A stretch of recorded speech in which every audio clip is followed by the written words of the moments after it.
వాగ్దేవి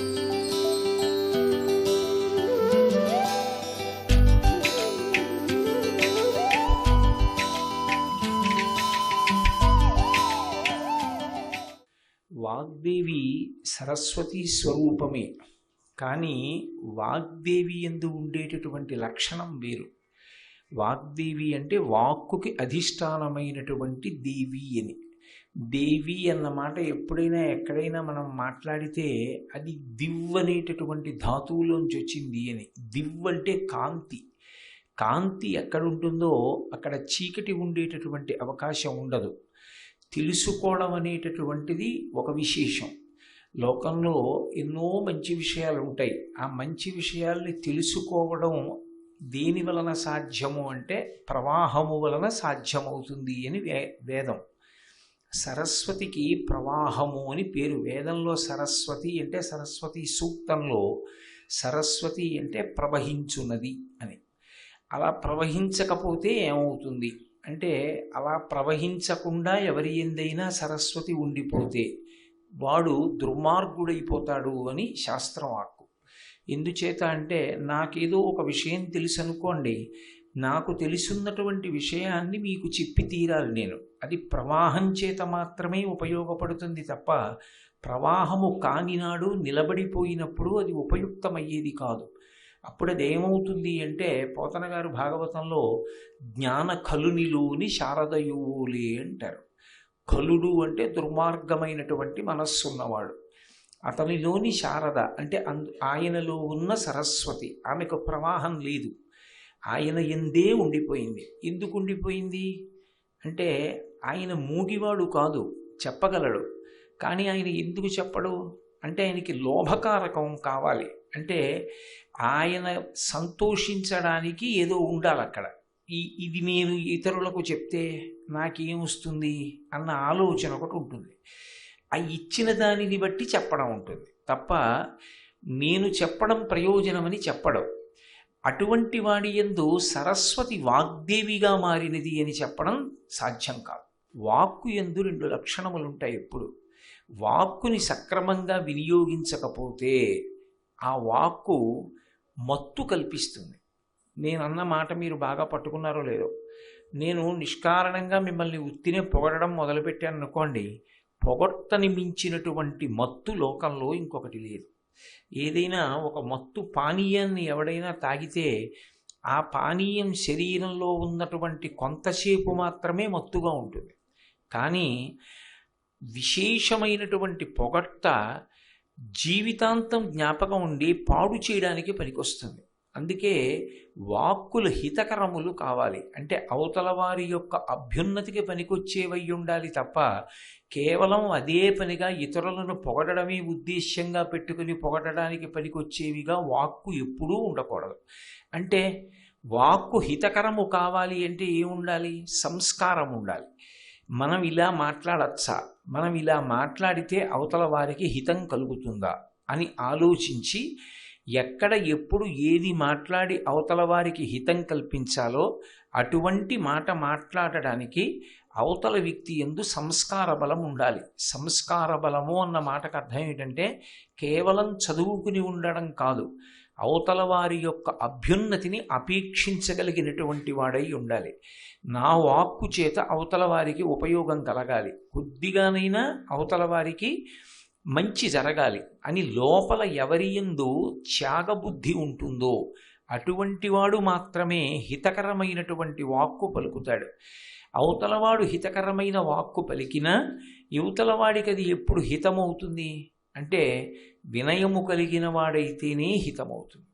అందుకే ఇప్పుడంటే మనం గురువు శిష్యుడు, అధ్యాపకుడు విద్యార్థి, ఉపాధ్యాయుడు శిష్యుడు ఇటువంటి మాటలు వాడుతున్నాం. కానీ ఒకానొకప్పుడు ఈ దేశంలో గురుకుల విద్య ఉన్నటువంటి రోజులలో గురువు శిష్యుడు అన్న మాట కన్నా ముందు వాడబడిన మాట ఏది అంటే, మీరు ఒక పాఠశాలకు వెళ్ళినా కళాశాలకు వెళ్ళినా గురువుగారి దగ్గరికి వెళ్ళి కూర్చున్నాడు అంటే గురువు అన్న మాటని సక్రమంగా అర్థం చేసుకున్న వాడెవడో వాడు మాత్రమే విద్యార్థి కాదగినవాడు. గురువు అంటే బరువు అని అర్థం. గురువుకి వ్యతిరేక పదం లఘువు. లఘువు అంటే చిన్నది అని అర్థం. అంటే గురువు యొక్క స్పర్శ, గురువు ముందు నించోవడం, గురు స్మరణము ఎప్పుడూ ఏ విధమైనటువంటి ఆలోచనతో ఉండాలి అంటే ఆయన నాకు హితకరుడు, ఆయన యొక్క మాట నాలోని అజ్ఞానాన్ని దహింపచేస్తుంది, ఆయన మాటలను నేను ఒడిసి పట్టుకోవాలి, ఆయనని మాట్లాడించడానికి నేను ప్రయత్నం చేయడం వరకే మాట్లాడాలి. ఆయన మాట్లాడడం మొదలుపెట్టిన తర్వాత చెవులు దొప్పలు చేసుకొని తాగడమే. ఆవు ఎక్కడో పచ్చిగడ్డి మేస్తుంది, ఏదో వాహినిలందు జలంబు తాగగా అంటారు పోతన గారు. ఎవరికీ పనికిరానటువంటి నీళ్లు తాగుతుంది, అందరికీ పనికొచ్చేటటువంటి పాలు తయారు చేస్తుంది. ఆ పాలు పసిపిల్లల దగ్గర నుంచి వృద్ధుల వరకు పనికొస్తాయి. ఇప్పుడు ఆ పాలు విడిచిపెట్టడానికి ఆవు దగ్గర ఒక లక్షణం ఉంటుంది. దూడ పొదుగు దగ్గరికి వెళ్ళి దాని శిరములను నోట్లో పట్టుకుని చప్పరించి 4 గుద్దులు గుద్దితే చాలు ముట్టితో, అది విడిచిపెట్టేస్తుంది. విడిచిపెట్టిన పాలని ఇక వెనక్కి తీయడం ఆవుకి రాదు. అదే ఆవు తాను త్వరగా తిన్నటువంటి ఆహారాన్ని కడుపులోకి పంపి వచ్చి ఒక చోట పడుకుని కడుపులోకి వెళ్ళిపోయిన ఆహారాన్ని ఉండలుగా నోట్లోకి తెచ్చుకుంటుంది. తెచ్చుకుని నెమర వేస్తుంది, అంటే బాగా సావధానంగా తింటుంది. తిని మళ్ళీ లోపలికి మింగుతుంది. ఏది బాగా నవిలిందో దాన్ని ఒక పక్కకి తీసుకుని ఇంకా నవలని దాన్ని ముద్ద బయటికి వచ్చేట్టుగా కడుపులోంచి నోట్లోకి తెచ్చుకుంటుంది. గురువు ఎంతో విజ్ఞానాన్ని సముపార్జిస్తాడు. ఆయన శాస్త్రాన్ని అధ్యయనం చేసేటప్పుడు అంత తేలికగా ఏమీ శాస్త్రాధ్యయనం చేయడం కుదరదు. ఎంతో కష్టపడాలి, ఎంతో జాగ్రత్తగా వినయ విధేయతలతో గురువుగారి దగ్గర కూర్చుని శుశ్రూష చేసి ఆ విషయాలన్నీ తెలుసుకుంటాడు. ఎన్నో రాత్రులు ఎన్నో పగళ్ళు కష్టపడి తాను చదువుకుంటాడు. తాను చదువుకున్నటువంటి విషయం తన విద్యార్థులకు, తన శిష్యులకు అర్థం అవడానికి తాను ఎంతో కిందకి దిగి వచ్చి తేలికైనటువంటి ఉపమానములతో మాట్లాడతాడు. ఆ మాట్లాడడం త్యాగం. ఎందుకంటే అవతల వారికి అర్థం అవ్వాలని, అవతలవాడు కూడా తనతో సమానమైనటువంటి స్థాయిని పొందాలని ఏ విధమైనటువంటి స్వార్థము లేకుండా మాట్లాడతాడు గురువు. అందుకే గురువు నోటి మాట వర్షధారతో పోల్చారు. వర్షధార పడేటప్పుడు ఈ విత్తనమే మొలకెత్తాలి, ఈ విత్తనం మొలకెత్తకూడదన్న కోరిక ఏమీ ఉండదు. వర్షం సమానంగా పడిపోతుంది. కొన్ని విత్తనాలు మొలకెత్తుతాయి, కొన్ని విత్తనాలు మొలకెత్తవు. కారణం, బండ మీద ఉన్న విత్తనం మొలకెత్తే అవకాశం ఉండదు. మట్టిలో ఉన్న విత్తనం తడి తగిలితే చాలు మొలకలెత్తుతుంది. అంటే అసలు ఆర్ద్రత అన్నది ఒకటి ఉండాలి. అది గురువు నోటి వెంట వచ్చినటువంటి మాటలను పుచ్చుకుని వాటిని ప్రయోజనాత్మకంగా మలుచుకోగలిగినటువంటి స్థితి శిష్యుని యందు ఉండాలి. ఆర్ద్రతగా, బీయింగ్ వెట్ అంటారు చూశారు, కొద్దిగా తడిగా ఉండడం. అసలు అది లేదనుకోండి, అది రాతిలో ఉందనుకోండి, గురువుగారు వర్షధారలా మాట్లాడినా వచ్చిన ప్రయోజనం ఏముంది? అది మొలకలెత్తదు. ఈ మొలకెత్తడానికి మొలకెత్తకపోవడానికి మధ్యలో వచ్చే సమస్య ఏది అని అడిగారు. వినయము లేకుండుట. అందుకే ఒక కళాశాలకి వెళ్ళండి, ఒక పాఠశాలకి వెళ్ళండి, సంగీతం నేర్చుకోవడానికి వెళ్ళండి, నృత్యం నేర్చుకోవడానికి వెళ్ళండి, వేదం చదువుకోవడానికి వెళ్ళండి. ఎప్పుడు గురువుగారి దగ్గరికి వెళ్ళినా మొట్టమొదట జ్ఞాపకం చేసుకోవలసింది ఏది అంటే గురువు ముందు నేను లఘువు. లఘువు అంటే చిన్నవాడను. ఆయన అన్నీ తెలుసున్నవాడు, సర్వజ్ఞుడు. కాబట్టి ఆయన మాట్లాడతారు, నేను వింటాను. అంతేకాని గురువుగారి దగ్గరికి వెళ్ళి తాను మాట్లాడడం కానీ, గురువుగారి దగ్గరికి వెళ్ళి గురువు యందు ఏ పాటి ఉందిలే విజ్ఞానం అన్నట్లుగా ప్రవర్తించడం కానీ ఎన్నడూ పనికిరాదు. అందుకే గురువుని వినీతుడు అని పిలుస్తారు, శిష్యుణ్ణి వినీయుడు అని పిలుస్తారు. అసలు యథార్థమునకు గురు శిష్య సంబంధంలో ముందు గురువు శిష్యుడు అని పిలవరు. వాళ్ళిద్దరిని వినీతుడు వినీయుడు అని పిలుస్తారు. ప్రపంచం మొత్తం మీద విద్యాభ్యాసానికి ఆలవాలమైనటువంటి భూమి ఒక్క భారతదేశమే. ఒకప్పుడు ద్రోణాచార్యుల వారు గురుకులాన్ని నిర్వహిస్తూ ఉంటే ప్రపంచవ్యాప్తంగా విద్యార్థులు వచ్చి ఆయన దగ్గర చదువుకున్నారు. గురువు ఎంత రాగద్వేషాలు లేకుండా, ఎంత పక్షపాతరహితుడై ఉంటాడంటే విజ్ఞానాన్ని అందించడంలో ఆయన తరతమ భేదాన్ని పాటించాడు. ఒకప్పుడు ద్రోణాచార్యుల వారిని సంహరించగలిగినటువంటి కొడుకు నాకు కావాలి అని చెప్పి ద్రుపదుడు యజ్ఞం చేశాడు. ఆ యజ్ఞవాటంలోంచి పుట్టాడు ధృష్టద్యుమ్నుడు. ఆయనకి చదువు చెప్పవలసి వచ్చింది, విలువిద్య నేర్పించవలసి వచ్చింది. గురువుగా తాను కూర్చున్న స్థానానికి ఏ పక్షపాతం లేకుండా తనని చంపడానికే పుట్టిన వాడికి విద్యనంతటినీ బోధించాడు. తన కొడుకైనటువంటి అశ్వత్థామ కన్నా కూడా అర్జునుడికే బ్రహ్మాస్త్రం యొక్క ప్రయోగాన్ని ఉపసంహారాన్ని నేర్పించాడు. పతంజలి దగ్గర వ్యాకరణ భాష్యం నేర్చుకోవడానికి దేశ విదేశాల నుంచి శిష్యులు బయలుదేరి నర్మదా నదిని దాటి దక్షిణ దేశానికి వచ్చి ఆయన దగ్గర వ్యాకరణ భాష్యం నేర్చుకున్నారు అని, ఆరోగ్య సూత్రాలు యోగ సూత్రాలు నేర్చుకున్నారు అని ఇప్పటికీ పతంజలి చరిత్ర చదివితే ప్రపంచవ్యాప్తంగా ఎంతమంది ఈ దేశానికి వచ్చి చదువుకున్నారో అర్థమవుతుంది. ఆ చదువుకునేటప్పుడు ఎప్పుడూ కూడా మొట్టమొదట గురు శిష్యుల మధ్య ఉండవలసిన సంబంధం వినీత వినీయ సంబంధం అంటారు. అంటే గురువు దగ్గర ఏం నేర్చుకుంటాడంటే ముందు వినయం నేర్చుకుంటాడు. వినయం నేర్చుకోవడము అంటే దానికి పాఠ్యాంశాలు ఉండవు. నేను వినయంగా ఉండాలి అనుకున్నాను అనుకోండి, నేను ఎలా వినయంగా ఉండాలండి అని అడిగితే వినయం రాదు. తప్పయా, నువ్వు అహంకారంతో ఉండకూడదు అన్నంత మాత్రం చేత వినయం రాదు. వినయం రావడానికి ఒకే ఒక్క కారణం ఉంటుంది. ఏమిటి ఆ కారణం అంటే, నాకు తెలిసి ఉన్నది ఏ పాటి, ఈ ఒక్క ప్రశ్న వినయములకు కారణం.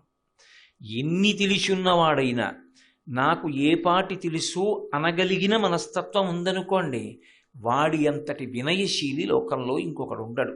వాడు నిరంతర విద్యార్థి. నాకు ఏం తెలుసు, నేను తెలుసుకోవాలని కోరుకుంటూ ఉంటాడు.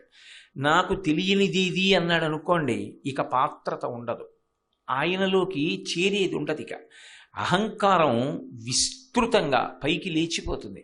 అందుకే అహంకారమును తొక్కడమే వినయము పైకి లేవడం. ఆ వినయమే పాత్రత.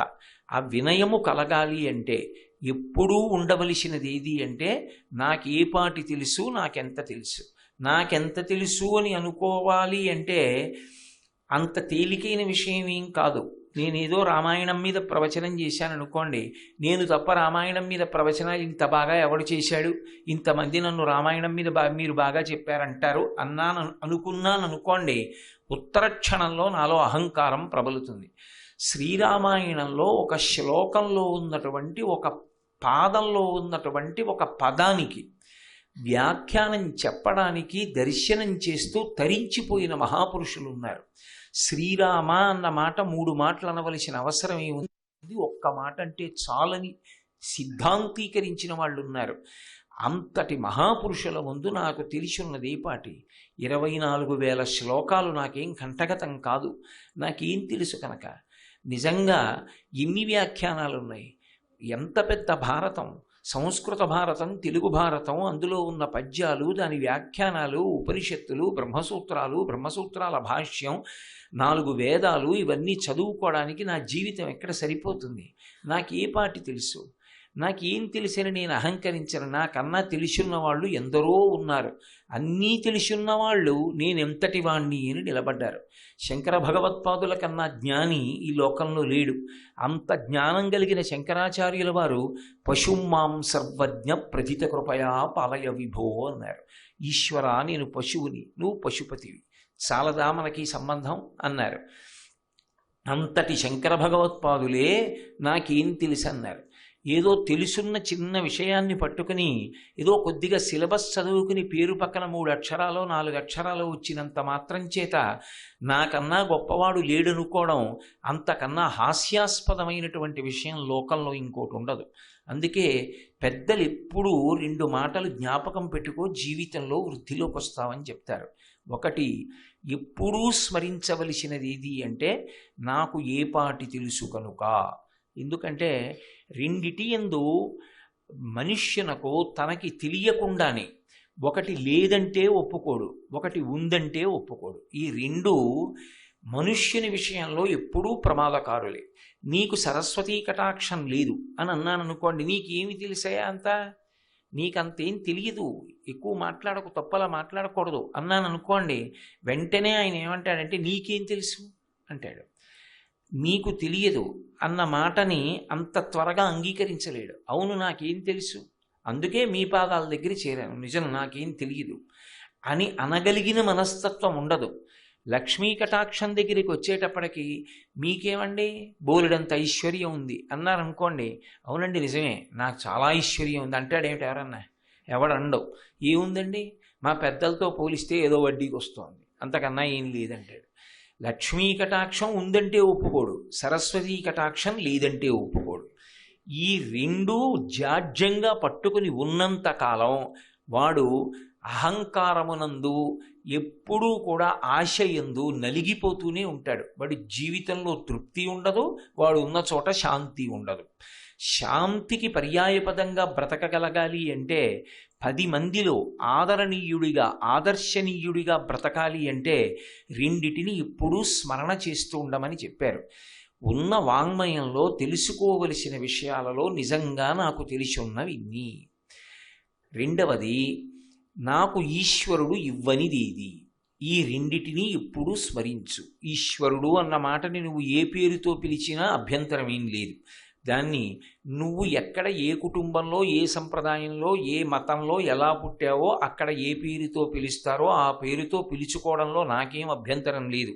నేనున్న మార్గం గనక నాకు ఈశ్వరుడని వస్తుంటుంది. ఈశ్వరుడు నాకేం ఇవ్వలేదు, ఇది తృప్తికి కారణం. చాలామందికి లోకంలో కళ్ళు లేవు. కళ్ళు లేని వాళ్ళు ఎందరో ఉన్నారు. నేను సామర్లకోటలో ఉద్యోగం చేసేటప్పుడు కాకినాడ నుంచి ప్రతిరోజు బస్సులో వెళుతుండేవాడిని. వెళ్ళినప్పుడు నేను వెళ్ళిన టైంలోనే ఒక్కొక్కప్పుడు ఈ మూగా చెవిటి విద్యార్థులు ఎక్కుతుండేవారు సామర్లకోటలో స్కూల్కి వెళ్ళడానికి. వాళ్ళకి సామర్లకోటకి టికెట్ ఇయ్యి అని అడగడానికి నోరు లేదు. ఒకవేళ కండక్టర్ ఏదైనా చెప్పినా వాళ్ళకి వినపడదు. అందుకని వాళ్ళు సామర్లకోట రైల్వే స్టేషన్కి టిక్కెట్ అని అడగడానికి ఈ చెయ్యి నోటి దగ్గర అడ్డు పెట్టి కూ అన్నట్లుగా చప్పుడు చేసేవారు. అంటే కాకినాడ నుంచి సామర్లకోట రైల్వే స్టేషన్ కాబట్టి సామర్లకోట అనేవాడు. కండక్టర్ పెదవుల కదలికని బట్టి వాళ్ళు చెప్పేవారు అవును అని. అంటే అతను సామర్లకోటకి టిక్కెట్ ఇచ్చేవాడు. నాకు ఆశ్చర్యంగా ఉండేది, వాళ్ళు కూర్చుని ఇలా ఇలా ఏమిటో వేళ్లతోటి మాట్లాడుకునేవారు. నిజంగా వాళ్లతో పోలిస్తే మాట్లాడగలిగిన శక్తి ఉన్న కారణం చేత నేను బిక్కవోలు వెళ్ళవలసి వస్తే, బలభద్రపురం వెళ్ళవలసి వస్తే నేను చెప్పగలను. ఒకవేళ నేను బిక్కవోలు అన్న మాట అర్థం కాకపోతే కండక్టరు బిక్కవోలా బలభద్రపురమా అంటే మళ్ళీ చెప్పగలను.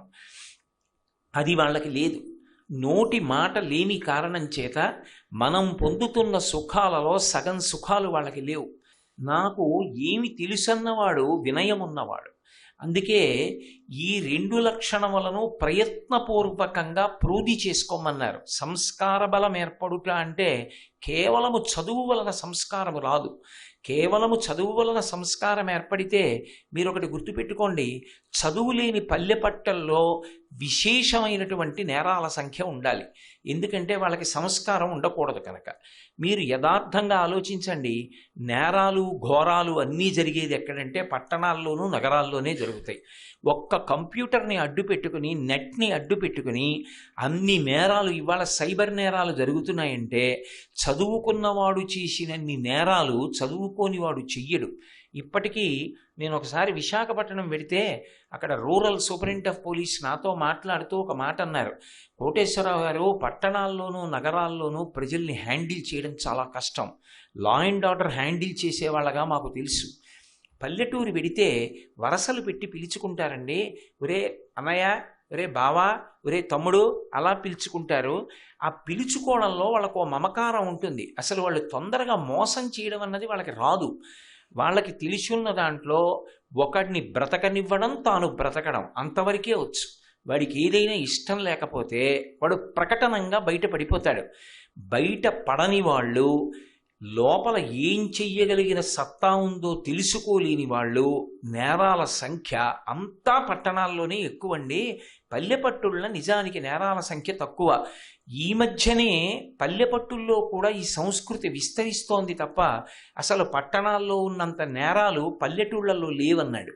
నిన్ననే నేను రామాయణం గురించి మాట్లాడుతూ రామలక్ష్మణ భరత శత్రుఘ్నుల యొక్క విద్యాభ్యాసం గురించి ఒక శ్లోకాన్ని స్పృశించాను. సర్వే వేదవిధ శూరాః సర్వే లోకహితేరతాః సర్వే జ్ఞానోపసంపన్నాః సర్వే సముదితా గుణైః అని. వశిష్ఠుడు రామలక్ష్మణ భరత శత్రుఘ్నులకు పాఠం చెప్పాడు. ఆ పాఠం చెప్పినప్పుడు ఎలా చెప్పాడు, ఆ పాఠం వాళ్ళకి ఎలా అర్థమైంది అన్నది చెప్తున్నారు మహర్షి. చదువు ఒకరి నుంచి ఒకరికి ప్రవహించేయడం కాదు, ప్రవహించిన తరువాత మళ్ళీ వాడిలోంచి ఎలా ప్రవహించాలి అంటే ఉన్న చదువు గుణములకు ఆస్పదము కావాలి. గుణమంటే ఎప్పుడు మనసు యందు ఏ భావము కలగాలో ఆ భావమే కలగడానికి ఆ చదువు నేపథ్యము కావాలి. నేను ఒక పసిపిల్లవాడి వంక చూశాడనుకోండి, వాడు నా మనవడా కాదా విడిచిపెట్టండి. ఓ పసిపిల్లవాడిని చూస్తే వాత్సల్యం నాలో పెళ్ళుబకాలి. నేను ఒక దీనుడి వంక చూశాననుకోండి, నాలో దయాగుణం పెళ్ళుబకాలి. అంతేకాని అవతలవాడు బాధపడుతున్నాడు అనుకోండి, ఆ బాధపడుతున్న వాడిని చూసి సంతోషించగలిగిన మనస్తత్వం నాలో ఉందనుకోండి, ఇంకొక పావుగంట వాడు అలా బాధపడితే బాగుండని చెప్పి చూడడము, దాన్ని సెల్ ఫోన్లో ఫోటో తీసుకోవడము, దాన్ని 10 బార్లు చూసుకోవడము, దాన్ని వీడియో తీయడము, దాన్ని ఫేస్బుక్లో పెట్టడము, దాన్ని ఎక్కడో ఒక నెట్లో పెట్టడమో చేశాను అనుకోండి, అంటే నేను చూసి ఆనందం, రికార్డ్ చేసి ఆనందం, లక్షల మంది చూస్తే ఆనందం, అది చివరికి పైశాచిక ఆనందం కాదు. ఆ స్థానంలో దయ పెళ్ళుబికిందనుకోండి, కాదు, అవతలవాడి బాధ ఎంత తొందరగా తగ్గిద్దాం. మీకు నేను ఒక ఉదాహరణ చెప్తాను. ఒక వృద్ధురాలు రోడ్డు దాటి వెడుతోంది. ఏ అరటిపండు తొక్క మీదో కాలేసి జారి పడిపోయింది. నేను పేర్లు చెప్పడం ఎందుకు, ఇవన్నీ నా జీవితంలో నేను చూసినవి. చిన్న పిల్లాడు పుస్తకాల బ్యాగ్ బరువైంది ఉంటే వాడు గభాలన విప్పి కింద పడేసి పరిగెత్తుకెళ్ళి ఆవిడ కాలు తిన్నగా పెట్టి కాలు రుద్ది ఆవిడ్ని ఎత్తి పైకెత్తి, వాడు ఎంతటి వాడు 8వ తరగతి చదువుకుంటున్నవాడు. నేను పరిగెత్తుకెళ్ళాను. వాడు తీసుకొచ్చి ఒడ్డును రోడ్డు పక్కన కూర్చోబెట్టి, మామగారు తగ్గిందా, నొప్పిగా ఉందా, మామగారి ఇల్లు దగ్గర, మామగారి ఇల్లు దూరమా, బస్సు ఎక్కగలరా, అంకుల్ మీ దగ్గర ఏమైనా డబ్బులు ఉన్నాయా అంకుల్, ఆటో ఎక్కించేద్దామా, ఇన్ని అడుగుతున్నాడు. వాడు సంస్కారవంతుడు. ఎప్పుడు ఏ గుణము పెళ్ళుబకాలో, లోపల ఏ భావన ఎప్పుడు పైకి రావాలో అది పైకి రావాలి.